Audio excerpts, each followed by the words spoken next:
غور سے میرا بھائی اس کو سنیے گا. عرش کے خزانوں سے خزانہ نہ دوں، جنت کے خزانوں سے خزانہ نہ دوں. صحابہ نے عرض کی یا رسول اللہ ارشاد ہو صلی اللہ علیہ وسلم. آپ نے فرمایا لا حول ولا قوت الا باللہ، صرف اتنا، کوئی لمبی چوڑی نہیں. ہر بندہ اس کو ایک سیکنڈ میں، ایک منٹ میں کئی بار پڑھ سکتا ہے. آپ نے فرمایا کثرت سے اس کو پڑھا کرو. نہ اجازت نبی صلی اللہ علیہ وسلم سے، نہ وضو کی ضرورت، نہ کسی حالت کی ضرورت. کسی حالت میں بھی لا حول ولا قوت الا باللہ، اس کے پڑھنے سے اللہ 99 بیماریوں سے شفا دیتے ہیں. کتنی؟ 99، جس میں سب سے کم درجے کی بیماری غم و فکر ہے. اب بتائیں کہ انسان کے لیے سب سے بڑی بیماری کون سی ہے؟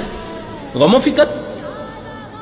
اور اللہ کے نبی کی گارنٹی اس دعا کے اوپر، لا حول ولا قوت الا باللہ. صرف اتنا، آگے نہیں پڑھنا، صرف اتنا.